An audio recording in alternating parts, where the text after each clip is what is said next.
And welcome back to the NWA 1983 project. I'm your host, Juan Cena, and with me, as always, is Matt Riley. How are you doing tonight, Matt? Oh, I'm dandy. Ew, it's gross. Dapper dandy. Ridiculous. So this episode is actually the show before we have our big Starrcade 83 event. This is a large-scale event live from the Omni in Atlanta, Georgia. And it was funny that I was going through the old records on WCW, some of their match results, and post Crockett era, they only ran the Omni for pay-per-views 3 times.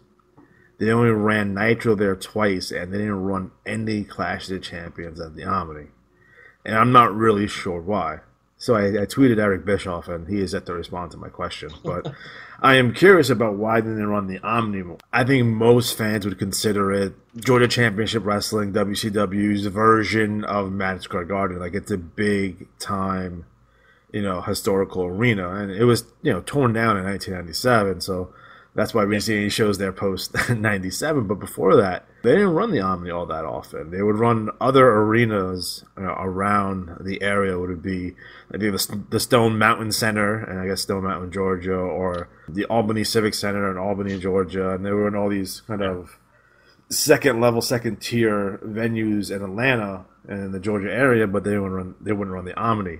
Instead, they would run like the Bayfront Center like all the time. They would run Baltimore constantly, even though they killed that town after Bash 88 with the Luger and Flair debacle with that finish. And they didn't join Baltimore until like the Nitro era. But they just continued to run there. And that probably has more to do with the Gary Juster. Gary Juster is the guy that was in charge of acquiring buildings for WCW. He was from Baltimore and had connections in Baltimore, but for fuck's sake, run someplace else. Right. They would run like these weird arenas like the Alabama State Fair, and they would run Tupelo and Biloxi, and they ran Nashville a lot, and they ran Topeka, Kansas. It's strange to me that they didn't run in New Jersey more during that time frame, because remember that the WWF was at war with the Commission in New Jersey, and they didn't run a show in New Jersey for like 8 years. Wow. WCW ran some house shows there, and that's why we have the famous Flair Sting title switch that was on a house show in the Meadowlands, right? That's a big deal. But they didn't air any, there was no clashes there, there was no pay-per-views there. WCW rarely ran the Northeast. Every once in a while, they'll sneak in somewhere. It would be a Nascassi in Boston Garden or whatever, but they weren't even going, like, nope, we're not running the Northeast at all. That being a WWF stronghold, and not for nothing, the WWE had those buildings on lockdown, so they would run they would have agreements with these buildings, like, oh, you couldn't run another wrestling event for 6 months after we run ours, and they would run twice a year, so you couldn't get in those buildings anyway. But I don't know, it was weird because any kind of KPIs, key performance indicators, would suggest is that depending on where your strongest ratings are is where you're going to run a pay-per-view. And I have a hard time believing that their strongest ratings were in Topeka, Kansas, or in Biloxi, Mississippi, or in Daytona Beach, Florida, or Albany, Georgia. Like, I just don't think that's the case. Yeah. So I think there was a missed opportunity there. Like, they didn't run a whole lot on the West Coast either. I mean, they would run like the Cow Palace, and they run a couple Super Bowls there. They would run in Washington D.C. at the MCI Center. They had like 2 straight Starrcades there. They would run Vegas a couple of times for Halloween Havoc, which is an interesting place to run pay-per-views. If you're going to have a wrestling pay-per-view in Las Vegas, make sure it's a sold show that you sold at the casino, because I don't think you're going to draw much attention in terms of like, hey, wrestling fans that live in the Las Vegas area, because I don't think there's a lot of wrestling fans that live over there. That's why they don't really. I mean, that's one of the reasons that they claim they don't want to put a sports team over there, but I think they just put one for hockey there. That, and of course gambling. But the Omni in general, a historic building, and I wish they would ran it more, because I like to kind of see the layout of the building, because due to the fact that it's WCW production quality, you don't really get to see the kind of layout of the building, and it doesn't really look that iconic compared to like, hey, I know what Madison Square Garden looks like. If you're watching a show like a SummerSlam from MSG, you know it's MSG. If you're watching a show from the Boston Garden, you know it's the Boston Garden. But I never really felt that way with the Omni. So real interesting there. And it's just, I was like looking at it because, obviously we're doing this particular show from the Omni. Yeah. By the way, the main event of this show would be Ted DiBiase taking on Harley Race for the NWA World Heavyweight Championship. In addition, you have Stan Hansen taking on Ole Anderson, which should be a slobber knocker. Wait, one important question though: does Ted DiBiase have a black glove? He does. All right, good. He does. Black glove. He's wearing his red trunks. Very Mid-South with Ted DiBiase here in 1983. So he has the beard. This is I'm not sure if he had the beard in 83, but we left him with the beard. I think the beard came in 84, but I like DiBiase with the beard. I think beardless DiBiase doesn't look as good to me. No. Aesthetically. And it's funny, this whole thing came, when I was looking up these results, I was actually looking up results for something in early 92. I was watching WCW Pro. I was watching a lot of 91 this week, but I was watching WCW Pro, and if you clicked on to something in early 92, this is right before Jim Herd left or got fired or whatever, but it was a show that the main event was a six-man match between Sting, Marcus Bagwell, and Ricky Steamboat taking on Rick Rude, Bobby Eaton, and Steve Austin. And the crowd is fucking electric. I'm like, where is this place? Like, they're up for everything. It sounds like an ECW type crowd or a Raw during the Attitude Era. I'm like, holy crap. So I went online to see, where was this building? Because it sure as fuck wasn't Center Stage. Because anyone that knows anything about Center Stage is that building is notoriously quiet and they don't really get fans like that. They usually take people off the street because you don't pay for tickets there. So Center Stage is historically very quiet. So I'm like, this ain't Center Stage. So I looked it up, and it's the Alabama State Fair. That's where they're running that TV taping from. And I was like, oh, they were fucking really up for this fucking match. Like, Sting chants galore. Like, we want Sting. Like, they were like, really adamant about wanting Sting, and everything that Steamboat did was getting reaction, and everything that Bagwell was doing getting a reaction. And the funny part about this match is that you don't see it very often on televised shows back then, but it was essentially a clean finish for the most part. It was Rick Rude beating Mark Bagwell with the Rude Awakening. 1, 2, 3. Like, holy shit. Heels go over. Holy crap. It's amazing. So, Matt, do you have any thoughts or memories of the Omni? I know that you spent some time down there for a little bit.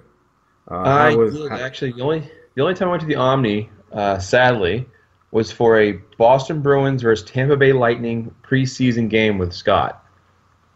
And that was interesting. But I never got to a show there because, again, they didn't run them there. Yeah. But yeah, I mean, I remember that, watching videos of matches from the Omni. And it's one of those things like Madison Square Garden. I haven't been there. I'd like to go see a show there, And it's sad that a lot of these old school wrestling buildings are getting torn down or they're not, in use very often. I mean, watching old Georgia Championship Wrestling, tapes, they would run the Omni like once a month. So every show they're plugging the Omni, like the Omni, the Omni, the Omni. That's all they're talking about, the Omni. It's like, fuck, the Omni, shit. And that, because, TBS. I thought Turner owned the Omni for the longest time, but I realized today when I was looking it up that, no, it was the city of Atlanta that owns the Omni, so. I'll bet you if you had to look back and, find out, it was probably some, back inner feud between some second stooge person who was mad at somebody from this company and was like, yeah, screw you guys. This is my turf. You're not getting a show here. I mean, I could imagine that. It's just shenanigans in the top floor. I mean, it's a big arena. It's 17,000 seats. And I know they were drawing well at the time, but I think they would have drawn well in Atlanta. But again, they were trying to get away from, I guess, that southern, whatever the fuck. But if I was them, I would have embraced that shit because Atlanta is a big city. It's a metropolitan city, so. Yeah, I do think that a lot of the time they had this feel of well, we're going to show those big guys up north that we're not just a bunch of hicks. Right. And it's nothing wrong. You have a good, solid base.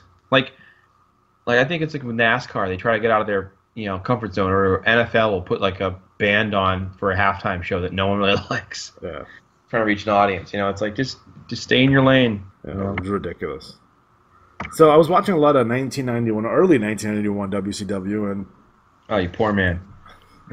To be honest, I mean, I know a lot of people will look at the Jim Herd era and be like, oh, everything was awful, ding-dongs and hunchbacks and blah, blah, blah, right?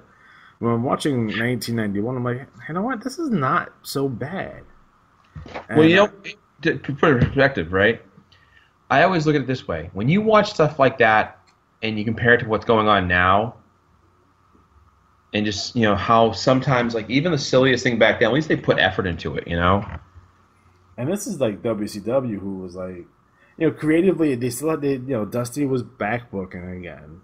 You know, they're coming off a tough 1990, which was a train wreck, and that was more to do the injuries than anything else. Remember, Sting got hurt in 1990, kind of screwed up the plans there. But, you know, they're really trying to reset. They're coming off Black Scorpion. So, in early 1991, they're really trying to reset. And they're like, all right, we're going to put the belt back on Flair. They did it at a house show, and then we're going to move on from there. So, again, not a bad plan moving forward, but, you know, a few things that kind of really stand out. Number one, WCW Pro is the better show than Saturday Night at the time. I just preferred that show overall. Jim Ross and Paul Heyman are on commentary, and it's fine in small doses. Like, they would bicker back and forth and argue, and Jim Ross was in his, like, everyone that has a college background talking about it every match, and that got old real fast. Like, by the third or fourth show, I'm like, oh, I've had enough. I was tapping out from Ross's commentary. And then they would have Missy Hyatt, who was interviewer, which is weird. And Matt, you may know this better than me. It may be some kind of pop culture reference, but Missy spent the majority of her time in 1991 trying to get interviews in the men's locker room. Is that a pop culture reference that I'm missing? With her? No, with the I guess female journalists getting interviews in men's locker room. Was that a big thing in 1991? Actually, I want to say it was right around that area. If you look up the Patriot missile incident, the New England Patriots had a reporter. I can't think of her name. She was a local paper reporter, and she was in the locker room, a woman. And I forget the player's name, but he basically turned to her and said, "You want to check out my Patriot missile?" And let's just say it wasn't a missile. Was it Lyle Zato? No, it was a Patriot player, and it blew up, of course. The story, not his dick. Yeah. And I can't think of his name, but it was a big incident here. It's still, remember, the Patriot missile incident. And that may have been their way of kind of poking fun at it, like, oh, female reporter. Because for a long time, female reporters weren't let in. So when they did start to let them in, they were kind of like, oh, you're changing things up and ruining it on us. Because they would do stuff where, like, Missy would get, like, thrown out. And Missy got spanked by Stan Hansen one time. And it was really, really bizarre. And that doesn't age well because I don't know exactly what they're going for, but it made Missy look like some sort of kind of peeping Tom. Like, the only reason why she wanted to go in the locker room and do interviews is when she wanted to see the dudes naked. I don't think that was the intent of those segments, but that's what it comes across today. Yeah. And it's really, really bizarre. And then they were doing this whole battle of the sexist things with her and Paul Heyman, where they were like, I don't know if it's a reference from like Moonlighting, that TV show, or something where they're arguing back and forth and they're trying to upstage each other and they're trying to get the better interviews and they're interrupting each other's interviews time. Fortunately, the ramification from that is that you had all these promos that were kind of just pushed back or essentially destroyed because you have Missy and Paulie arguing over them. So they weren't really getting over the angles that were going on. Like, if you want to hear, I want to hear about, you know, why Ron Simmons, you know, broke away from Doom, and I'm getting Paulie and Missy arguing over it. So I don't think it was the best use of those talents. In addition, in 1991, they were very announcer heavy. So other than the three I was talking about, they had Tony Schiavone, they had Larry Zbyszko, they had Bob Caudle, they had Gordon Soley, and they had Lance Russell. And I'm like, why is there so many announcers? And they're manager light, early 91. So yeah, they have Teddy Long. They have DDP with Sir Oliver Humperdinck because they're both managing the Freebirds. And you have Alexander York and the York Foundation, Terry Reynolds, Marlena, for those of you who are inclined to know that information. Again, those three, I like Teddy a lot. I wouldn't consider on anywhere close to the level of a Paul Heyman or Missy Hyatt. So that is very strange to me, is that you're using, you know, this particular talent on interviews and on commentary where you already have a bunch of interviewers and and commentators, and you don't have a lot of managers, but you're not using them there either. So it's a very bizarre situation. A couple of cool things that stand out from '91. The Horsemen. So the Horsemen at this time is Ric Flair, Arn Anderson, Barry Windham, and Sid Vicious. But to me, it only seemed like it was 3.5 Horsemen. Because when the Horsemen would cut promos, it would usually be Anderson, Windham, and Flair together. Cut promos, and then Sid kind of just standing in the background. And then Sid would have interviews later on in the show by himself. So like they were together, but they weren't really together. And again, Sid would move on from the from WCW in May of '91 anyway, so he wasn't really long for this world there. Yeah, but they do something really funny, and I think it's a staple of WCW booking where throughout the entire show they're hyping up like, "Oh, Ric Flair was supposed to be here, but his leader Jet got in late." So you're spending the whole show waiting for Flair, and then the final match of the evening is Ranger Ross taking on Rip Rogers. Who knew Ranger Ross was still there in 1991? I thought he was gone in '89, but apparently he's still there. So they're doing the whole thing, and Flair's not there, and Ranger Ross wins. Ross is like, I'm just going to interview. Since Flair's not here, I'm going to interview Ranger Ross. So Ross goes out, and he interviews Ranger Ross, and then Flair comes out just making it and just beats the piss out of Ranger Ross. And then cuts a promo. I'm like, what the fuck? Beats the piss. Love it. Apparently, Ric Flair was upset that Elegante was named the special guest referee in his cage match with Sting at a house show.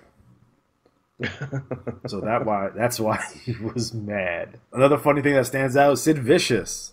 So they're doing this gimmick with Sid Vicious that he would powerbomb guys and the guys would be stretchered out, right? That was part of the gimmick. So they did this thing where Sid Vicious had his own EMT squad who would take the guys out and put them on the stretcher, and then Sid would get out of the ring and just dump over the stretcher, which is hilarious. So the fact that Sid Vicious had his own EMT squad as a gimmick, I thought was pretty cool. It's funny too. Is that's the kind of thing that like it's a small thing, but that's a cool like if they did that nowadays with Braun Strowman. Yeah, that would be a funny like if he had his own personal ambulance. Yeah. They could have a shtick with the ambulance driver. Could be some like jobber guy that could be like, I'm granted to say we're going to really go deep with it. Fun twist, which same old, same old. I thought that was really, really interesting. Also in early '91, they're having a kind of a 3 or 4 way feud. So Arn Anderson is your television champion, and you're having Terry Taylor, Bobby Eaton, and the Z-Man who are all chasing them, and they're all kind of bickering. They're all basically faces. Bobby Eaton wasn't a face, but Z-Man and Taylor were facing. They're kind of bickering about, I beat you last week. How come you're getting a shot this week at the TV title? I deserve a shot. And they're kind of going round and round about the television championship. And it's like, holy shit, this is actually really cool. And I think it was, I think Z-Man had it, dropped it to Arn, then Arn dropped it to someone else. And, they're kind of hot potatoing this belt, but they're doing it in such a way where it comes off really, really cool. And I believe Terry Taylor turns heel from this. Although I think they turned the wrong guy. I think they should have turned the Z-Man. Because in my eyes, I would have took Missy, who was interviewing at the time, I would have put her with Z-Man and made Z-Man a heel. Yeah. Because he was supposed to be he was voted the most sexiest man in WCW, supposedly. And I would have used that.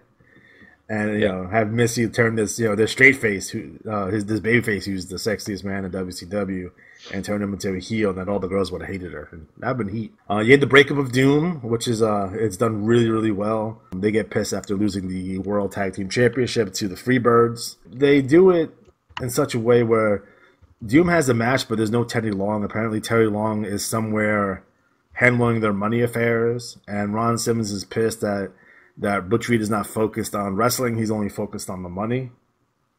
And Teddy Long is, money hungry apparently, so that's what is the impetus for that turn, apparently. Butch Reed not long for this world either. He would actually lose his cage match to Ron Simmons at Super Brawl 1, and then he'll be gone after Super Brawl 1.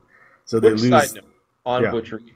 Yeah. Do you think Butch Reed was underutilized for most of his career? Other than in Mid-South, yes. Yeah, I was talking to a fellow fan of the show, Kendall Marlin. How you doing? And we were discussing underutilized stars, and he mentioned Butch Reed. I'm like, he was a really good bad guy. Why wasn't there more from him? I think there was. I think there's always a reluctance to have your top heel be African American. I feel in professional wrestling. I think there's a bad connotation they feel in that. I don't feel that way, but I think the powers that be feel that way. Yeah.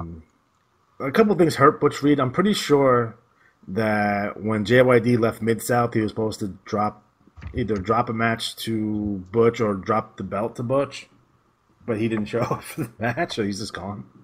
Yeah, and I think they turned Butch babyface right after that, which is probably not the smartest move. You don't replace a JYD with Butch Reed. That doesn't make any sense. You would replace a JYD with Hacksaw Jim Duggan, but queso Rossera on that.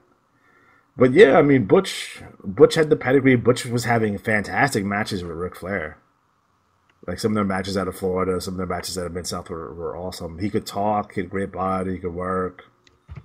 He had a pretty good WWF run, but again, he missed the town. He was supposed to be Intercontinental Champion, but he missed the town, so there's no one to play him but himself on that one.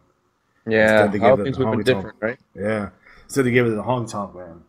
So it could have been Butch Reed with that year-long feud with like Savage before Savage went on to win the title. So, and he could have said the best line in wrestling, which was, "Hey, woman, come on, you're the real man." To Miss Elizabeth. I like the fact that he called himself the Natural and then he dyed his hair blonde. Yeah, which is awesome. Which is so good. So those are like some of the strange things. Like they're trying to really push El Gigante at this point. His promo consists of telling Ric Flair that I want the belts. Yes. and that was it. Huge. That just didn't go anywhere.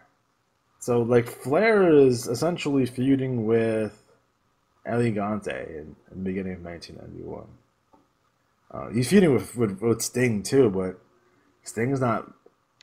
He's not on TV very often, so it doesn't seem like they're going anywhere with that. And obviously they wouldn't have any more matches on pay-per-view post this. So Flair moves on to Tatsumi Fujinami. Oh, right. That's when he goes to Japan and then they drop the belt, right? The whole thing was where, Fujinami wins the WCW/NWA World title.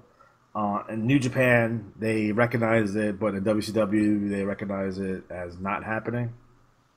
As disqualification, and Flair's still the champion.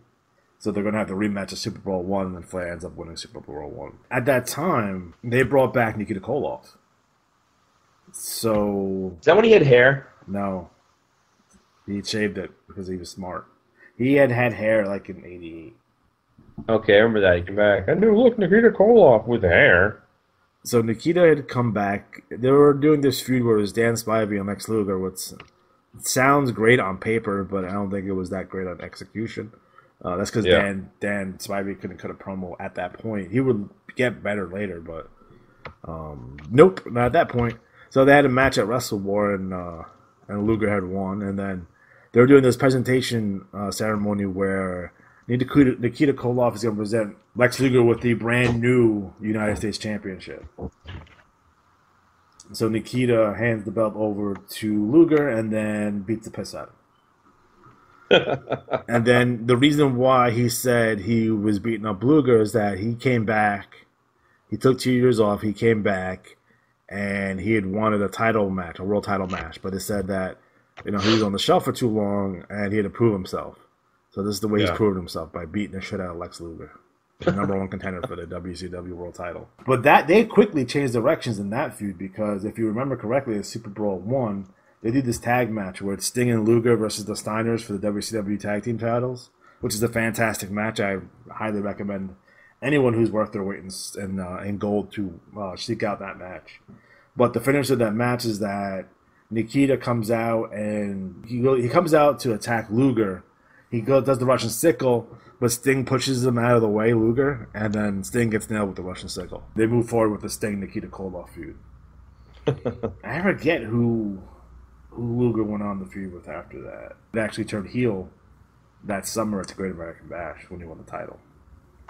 So he was basically a babyface up until then. I guess he was feuding with Wyndham, I want to say, for the U.S. belt. More matches that we didn't get to see because, at the time, and it's the way of the world, is that they didn't have too many pay-per-views. So you would have your clashes in between to kind of prepare you for the next pay-per-view. But 91 clashes weren't the greatest, and now that they set the stage for anything, unfortunately. So it's pretty ridiculous there. What are some of your thoughts on 1991 WCW? Well, I remember it pretty vividly. I was in the pre-show. I had a friend that I used to go to his house and watch it on Saturday nights and sometimes Sunday nights. And his mother was a huge mark. So she would just mark out, and she hated, the heels. And like when Dustin Rhodes came along, she was rooting for him. And I think it was a transitional type year because he had some really crappy stuff. We talked about, Oz, the Ding Dongs. Yeah. But they started taking chances, which is not always a bad thing. And I think you're right. Like, they missed the boat in a couple of things. I was saying earlier that I think that the Super Brawl, they missed the boat on. But, in some ways, they'd go do one thing and they'd shoot themselves in the foot with another. And it makes you wonder, like, okay, I always think of what was the backstage component of things. Like, what was happening backstage that made you go, oh, that's why so-and-so got dropped. Like Butch Reed blew a show, so he got dropped. It was a lot. And we're still in the Jim Herd administration. Dusty Rhodes is booker. They brought back in Kevin Sullivan, but Jim Herd himself is notorious for being bad at interpersonal business relationships. Like, he ran off so many people. He ran off the Midnight Express. He ran off Jim Cornette. He ran off Ric Flair. He ran off the Road Warriors. So he was, kind of a douche and a dickhead. And he knew nothing about professional wrestling, and then would try to interject himself. And, because Flair was booking in '89, and they had the booking committee, and he would try to interject himself, and Flair was like, you don't know dick, shut the fuck up, and do what I'm doing. But yeah, Oz was a really bad gimmick. This was Kevin Nash as Oz, not the Wizard, but Oz, which is strange. Oz is a place, not a person. Kevin Sullivan underneath a mask was his manager. And they brought a monkey out to the ring. Although the initial setup for Oz was really cool. They did some really cool stuff with a light show and I remember that a projector onto the curtain for the stage. And God, they must have spent a fucking shit ton of fucking money for that. They wasted. What do you think about kind of Ron Simmons as a top guy? Well, they went with it in 1992, sort of. I know, but the build up, I think it worked well. I think that was the best thing they did. Yeah, because they didn't really promote him as he's going to be an African American star. They built him as the All American Ron Simmons. He came in 7th place in the Heisman Trophy voting. He was the top recruited high school football player in America at the time. They did interviews with his college coach. I think it was Bobby Bowden at the time, and I think Florida State was at a resurgence. Like, they were really, I guess, big at the time. College football program. So that was one of the things that they did well. And a lot of people forget, he beat Vader for the belt, but he was already starting the main event with Luger. They main evented Halloween Havoc. And they did a really cool thing where now Dusty's with them. So Dusty's his manager. And you have Race with Luger and had this whole kind of dynamic. Yeah. Although Race just said racist shit to Ron. A memory of that year, and I think we talked earlier about the baseball cards. Yeah, those baseball cards were awesome. I had tons of those. I probably still have them somewhere in the house. Because they were 15 cents a piece. No one bought them. I bought the box. You buy a box of cards like that. Right. Not the set, just a box of packages of cards. And it had to be $5. And I had quadruples of everything. Yeah, not as good as the WWF cards. Yeah, there's plenty of Tom Zenk cards. That's why I started getting the comic books there at the comic book store, too. WCW comic book came out, I want to say in early 92, but it references 1991 because Luger was still the champion there. But I think it ends with Rude and Dangerous Alliance. I think they end that series. There's a Marvel comic too, the WCW comic. I think it ends with a cliffhanger that never gets resolved. Big Josh makes his debut in 1991. He comes out of the crowd to help Tommy Rich. Apparently, he's an old hunting and fishing buddy of Tommy Rich's, and he doesn't know how to wrestle, but he knows how to scuffle. Scuffling. Which is sad to me because Matt Bourne, hell of a fucking worker. He's a technician. And putting him in a gimmick where he's for lack of a better word, he's stupid, and he's like, but he's an idiot savant when it comes to wrestling. Yeah, it's kind of ridiculous. Now Matt Bourne went on to be Doink, right, which is an upgrade from Big Josh. I will say though, this is kind of flashing back, but couldn't they have done the thing where, now granted, this is sort of a jump in logic or memories, but he brings him, hey, he's my fishing buddy. And then he turns out to be Matt Bourne. He's like, his glasses on, does the old Clark Kent. He's like, I'm Matt Bourne. I hate your guts. And breaks the pole over his head. Could have.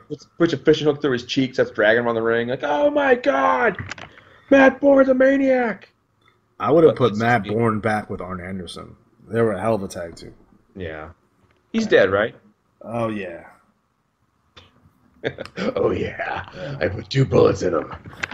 Steve Kern played another version of Doink. Ray Apollo played another version, and obviously the Brooklyn Brawler played a version of Doink. Now, if I'm correct, isn't it true that Doink's the only character they lease out? No, they don't care to sue. Oh, is that what it is? Yeah. Because every indie show, especially in the 90s, most of them in the Boston area would have 6 Doinks on it. Yeah, I being from here, I know that. I'm surprised you didn't become a Doink. My one close brush with fame besides Triple H was that I had a chance to be a jobber for a Road Warriors tag team massacre at the Garden. Yeah. And because I was going to be the next big superstar, I said no. And what I should have done, it was a tryout. I was too stupid to realize that. Yeah. But, getting murdered by the Road Warriors didn't really appeal to me, because I remember going to a show once and I saw Perry Saturn get murdered by the Road Warriors, and I was like, no, well, he's the guy that trained me, and he's good. Oh, God, they killed him. Perry Saturn being one of the toughest men on the planet, too. Yeah. Holy shit. He had a hard life, man. I hope they're making a documentary on him now. No, Raven's involved. It's really? Yeah. I think it's going to be. I think it's a GoFundMe. I remember there was a video last year, him crying, doing pretty bad. So hopefully his life's turned around, man. That's. I mean, I'm sure you saw the movie The Wrestler. Yeah. And I had friends that went with me, and then afterwards they're like, "Is that really like that?" And I'm like, "It's usually worse, but yeah, it's pretty accurate." I mean, there's so many guys that just destroy their bodies doing this for like fun, And I went to a local show a month and a half ago, and nobody botched any spots, but there were a couple of close calls, and I kept thinking to myself, like, you're gonna break your neck in an 80-person house show, The Doinks are around here now. My favorite flyer was Papa Shango, The Godfather, and who's the third one? Kama Mustafa? Yeah, they all had all 3 pictures on the poster. Nice. And it's the same damn guy. Working 3 times, brother.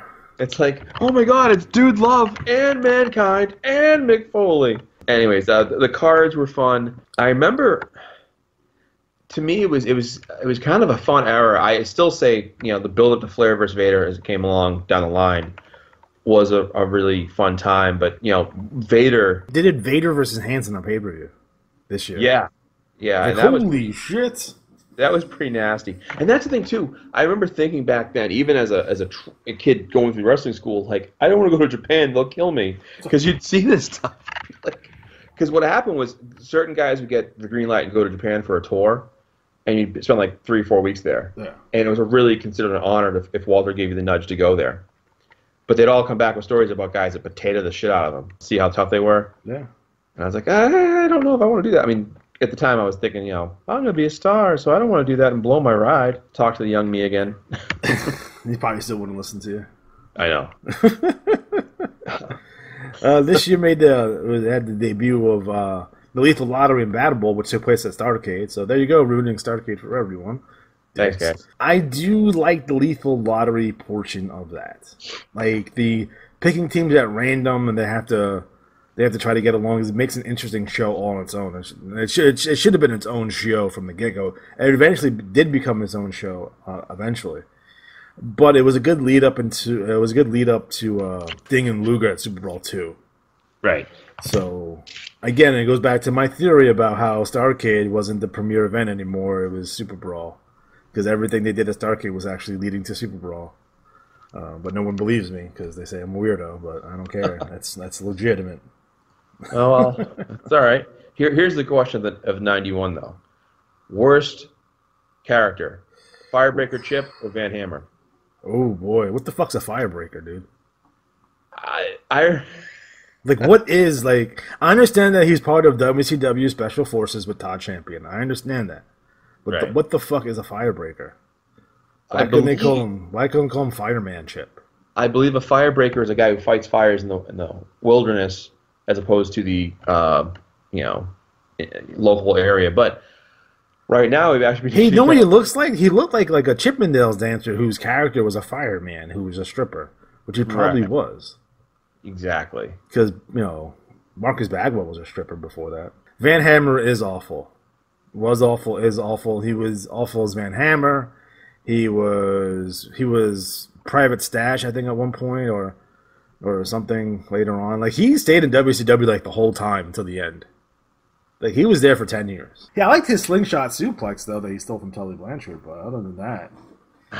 my favorite Van Hammer thing ever, though, is the coolest thing.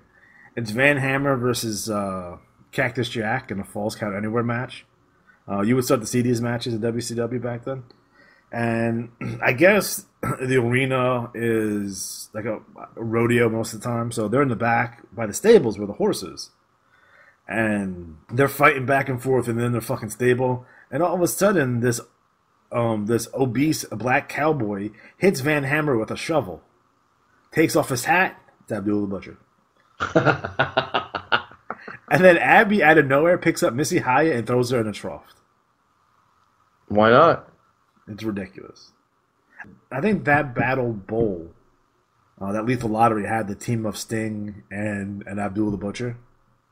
And it's hilarious if you go back and watch it because Abby's all happy that Sting's his partner. And he's like, oh, yeah, I'm going to team up with Sting. And he goes to high-five him and then just beats him up.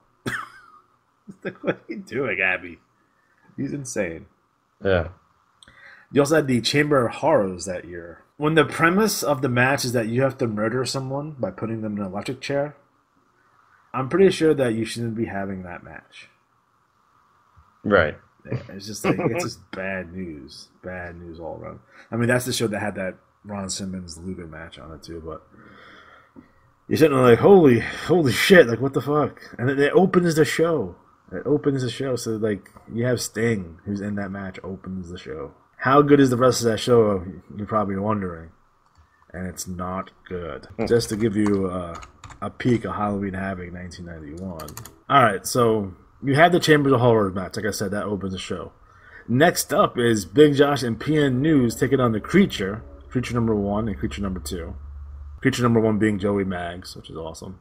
You had Bobby Eaton, who defeated Terry Taylor. Johnny B. Bad, who defeated Jimmy Garvin. Steve Austin and Dusty Rhodes went to a time limit draw for the WCW Television Championship. Bill Kazmaier defeated Oz. Van Hammer defeated Doug Summers. Brian Pillman beat Richard Morton. The Halloween Phantom defeated Tom Zank, who is the Halloween Phantom being Rick Rude.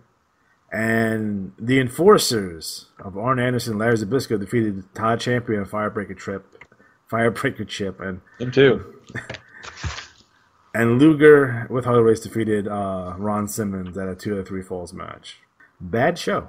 Really bad show. But again, you got Rick Rude out of it, so yay. Right. But look at the stars they had in this fucking Chambers of Horrors match. You had El Gigante, Sting, Steiner Brothers. And then you had Abdul the Butcher, Diamond Stud, Cactus Jack, and Big Van Vader. And then I know for a fact that Vader wasn't supposed to be in that match. It was Wyndham, but Wyndham was hurt, I think. No. One Man Gang was supposed to be in that match. I think he left. I think Oz was supposed to be in that match too. So lots of rigmarole there. But it wasn't like, because if it was Flair versus Ron Simmons for the belt, they probably would have won an hour and probably saved that show. Yeah. You know what I mean? But there's Luger who went 20 minutes instead. That's a good match though, nonetheless. That's a pretty good match. I do enjoy it. Again, 91 WCW. Go back and watch the shows. Like I recommend, I'm not talking about the pay-per-view. Like go back and watch like TV shows. And you see all kinds of fucking crazy shit. Like you see, like the State Patrol win matches. You'll see a debuting Mark Canterbury, who is Henry O. Godwin. You see Owen Hart having matches. You'll see Rip Rogers on every show. And he's a great follow on Twitter. Everyone knows that. But yeah, you see him on every single show. I think overall it's a. I'm not saying that it's good. I don't want people to get my like, oh, he's the best thing ever. It's like it's enjoyable, and I think it gets shitted on, and I think it's a lot better than what people think it is, and I think people should consider it. Speaking of people who were around 1991, Missy Hyatt. I don't think WCW. I think WCW. I mean, they dropped the ball with a lot of people, but I think they dropped the ball big time with Missy Hyatt. I don't understand why they would ever, number one, make her a babyface, like ever. Right. But most of her run, she was a babyface. I mean, yeah, she turned in '94 when she teamed up when she started managing the Nasties. Oh God. Yeah, but that was basically it. She didn't manage a whole lot of people while she was there. I mean, she was on commentary. She did the hotline, and she was a backstage interviewer for. I don't know if that's what she wanted. I mean, that could be a scenario that that's what she want. Like she didn't want to manage. But there's no female performer on the face of the earth that can generate as much heat as Missy Hyatt. Not Sunshine, not Precious, maybe not even Sensational Sherry. Not until like Tammy, Sunny, when Sunny was in Smoky Mountain Wrestling, was so over the top obnoxious and insane that she could cause riots all in her own. And I don't know why they didn't give like Missy a stable of pretty boy wrestlers that were her boy toys that would go out and like demolish dudes for her in an effort to gain like the World Heavyweight Championship. Don't know why they didn't really put her with Flair. Like she can talk, she's talented, and they just didn't use her at all. And that's a shame because you could have got so much out of her. You could have made so much money with her, and there's like, nope, we're gonna go with Alexandra York. So, and that never made any sense to me. Like, phenomenal and world class, phenomenal in UWF. It's like anywhere they went, they were fucking fantastic. And I just realized what her gimmick was. Her gimmick was that she was the Paris Hilton before Paris Hilton. She was the heiress of the Hyatt hotel fortune. I didn't know that so recently. Really, really, really sad. I mean, they did that to a lot of people where, I mean, WCW roster in the early 90s consisted of Cactus Jack, Steve Austin, Triple H, Undertaker. You know what I mean? Right. And nope. We're going to push Van Ham. Sorry, Mark Calloway. We're going to push Van Hammer instead. Like, oh, sorry, Steve. We're going with PN News on this one. Worst characters. You were asking me earlier about worst characters. He's up there. Arachnaman is up there. The Candyman, Brad Armstrong is up there. Tommy Rich, 1991. Any incarnation. Because he turned heel in 1991 too, joined the York Foundation. Renamed himself to Thomas Rich. That was awful. Who else was just god awful in 1991? Dutch Mantell. I love Dutch to death. He was awful in 91. Mark Bagwell. Marcus Bagwell. Bill Kazmaier, the world's strongest. Fozzy. Who? We call him Fozzy. Fozzy? Because he looks like Fozzy the Bear? Yeah. Like, he's legitimately like the world's strongest man. Like, probably not as strong as Mark Henry, but he's legitimate. It's just like, man, fuck off. Right. It was completely insane. Yeah, like the Night Stalker. You remember the Night Stalker in 1981? He was only there for like 3 minutes. Oh, I did an indie show with him. So the Night Stalker being Adam Bomb. Yes. There you go. You had Brian Pillman as the Yellow Dog again. That was shit. The fact they didn't do more with Barry Windham in 1991 was a goddamn shame. Dustin Rhodes trying to talk like his dad. Like, why Dustin Rhodes does not talk like Dusty. Hell, no. Dusty doesn't talk like Dusty. But he's like, he has the lisp and everything. I'm like, what are you doing? Like, what are you doing? Yeah. Can I ask my own question here? Mm-hmm. I don't understand the Freebirds gimmick in the 90s. Like, where they were supposed to be the greatest rock and roll band of all time. Yeah. Like, were they rock stars? I don't quite understand it. And they had like their number one road boss, Sir Oliver Humperdinck, and they had like Rocky King with them. Like, were they supposed to be a band? And if so, isn't that a babyface gimmick? There's a lot of bad things happened. like, what? Like, huh? My favorite jobber tag team being Magnum Force, by the way. They had a mass wrestler called Black Blood who was Billy Jack Haynes. He's from a little town in France. What? Yeah, that's where we built him from. He had that really bad... The main event of Great American Bash 1991 was Missy Hyatt and Rick Steiner taking on Paul Heyman and Arn Anderson. But they realized that the intergender matches were outlawed in Baltimore, so they had the Hardliners come out and kidnap Missy. So it was Rick Steiner versus the Arn Anderson and Paul Heyman, and then Rick Steiner just beat the piss out of both of them. That's their main event, folks. Now, were they banned because they thought it was a pornographic incident would happen? I don't know. Baltimore was always weird. Like they were legit, like with blood. Like if they saw like blood loss in a match, that they would shut down the show. Wow. So that's pretty legitimate. So they have a really, really strong commission down there. So you couldn't really do anything. Well, they definitely killed wrestling there with that '88 show. Oh my God, it's the worst thing I've ever seen. We bring it up all the time, but for fuck's sake, it's like the worst thing I've ever seen ever. First pay-per-view second pay-per-view I paid for. First was Super Clash 3.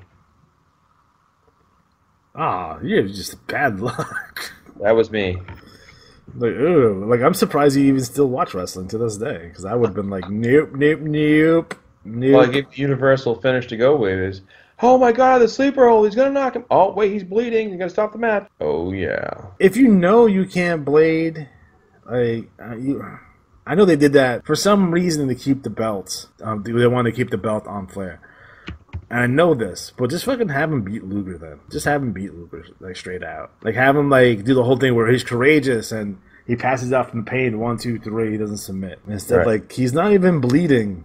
Like, it's so little blood that it already, like, coagulated, and it is no longer, like, it already scabbed up already, because it was, essentially, he popped a pimple on his forehead. Right. It's awful. Surprised Dusty didn't go back to work in 1991. He was the booker, but he didn't put himself on TV, which is probably a smart move. I'm surprised he actually did that. But immediately went into pushing Dustin, which got Dustin a lot of fucking heat. Right. Oh. Lots of heat. Him and Eric Watts. The sad part about it is that Dustin could actually work, so. Eric Watts. He was a shits. Yeah, right? I would have turned him heel. Like, there's a story there. Like, your dad's the promoter, right, of the company. He's in charge. And there's something to be said about being a spoiled brat of a kid whose dad was a famous wrestler, and now he's a famous promoter. And you're used to kind of getting your way. Having Bill Watts kind of try to, slap some sense into him. I think that's a universal story where, like, between fathers and sons as they grow up. You know what I mean? Yep. Where you don't try to teach your kid respect, and your son's basically a little shit, and he's using your power and influence to, like, he was getting heat anyway, so he was already getting a heel reaction. So why not just turn him heel and have them beat the story that he's a pompous, arrogant, snotty kid, and then you can have them reconcile towards the end, and then you can elevate Eric Watts from there. Yep. But nope. His gimmick is that he was trained by Masahiro Chono, who was trained by Lou Thesz. And he was beating everyone with a sloppy-looking STF. Jesus. So there you go. So he's getting an undeserved push. They felt. You could have done something. He was a heel in ECW for like 3 minutes. And he could have held a promo on TNA once. I was like, oh, this guy could actually... Wait a minute. There you go. There you go. By the way, by the following year, Nikita Koloff would have turned babyface, and they would announce him from Lithuania because the fall of the Soviet Union and stuff. Yeah. By War Games '92, they're him and Sting are friends. All right, guys. Don't forget that our next show will be the new and improved Starrcade '83. I did a little video package for this show, so I hope you guys enjoy that. Really had a old school throwback feel to it. So again, this is the new and improved Starrcade '83 for the NWA 1983 project. Now, as we close out the year here in 1983, as we move on to early '84 again, Our series finale for the 1983 project will take place. It will be in an April show. So we're looking at, I don't know, 5 or 6 weeks away from the series finale. That will be the new and improved Showdown at Shea, live from Shea Stadium. So keep your eyes out for that. That would be our series finale for this show. So for Matt Riley, I'm Juan Cena. Have a good night.